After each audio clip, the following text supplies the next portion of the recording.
নমস্কার, আমার YouTube channel পিকুতে আপনাদের সকলকে অনেক অনেক স্বাগত জানাই। আজকে আমি আপনাদের সাথে শেয়ার করব গাজরের হালুয়া।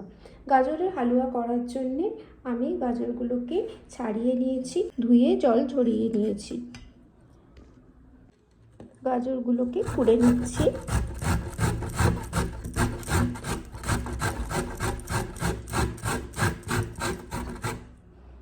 নিয়ে নিয়েছি দুধটা আমি ঘন করে রেখে দিয়েছি।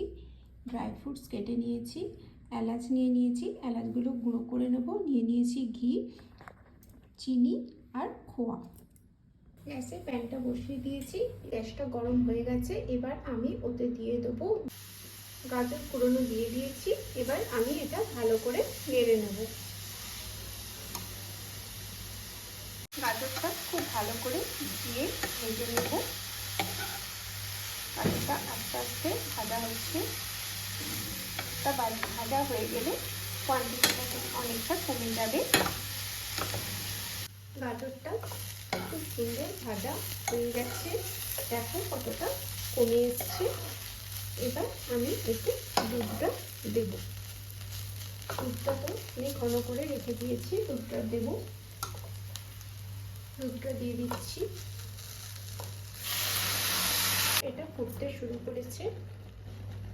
দুধটা যতক্ষণ না শুকিয়ে যায় ততক্ষণ আমি এটাকে ফোটাবো, তাতে গাজরটা আরো ভালো করে হয়ে যাবে দুধের সাথে। দুধটা খুব সুন্দর মরে এসছে। এইবার আমি এতে দিয়ে দেবো চিনিটা।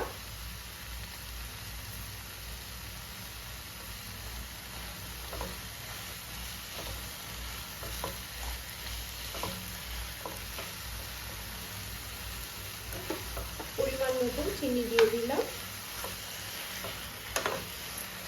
এবার আমি দিয়ে দেবো ড্রাই ফ্রুটসগুলো।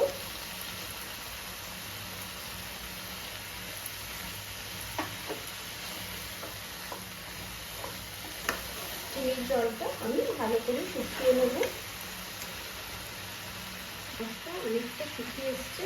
এবার আমি এতে খোয়াটা দিয়ে দেবো।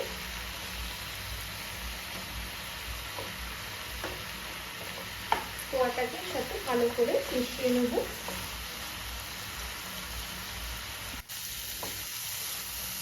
খোয়াটা কি সুন্দর গাজরের সাথে মিলে যাচ্ছে, আর চিনির রসটাও শুকিয়ে গেছে। এইবারে আমি এই গ্যাসের ফ্লেমটা বন্ধ করে দেবো। উপর থেকে ছড়িয়ে দিচ্ছি 1 চামচ মতন ঘি, আর ছড়িয়ে দিলাম এলাচের গুঁড়ো। গাজরের হালুয়া রেসিপি আপনাদের কেমন লাগলো অবশ্যই কমেন্টে জানাবেন। লাইক করবেন আর সাবস্ক্রাইব করবেন চ্যানেলটিকে, আর শেয়ার করে দেবেন। অনেক অনেক ধন্যবাদ।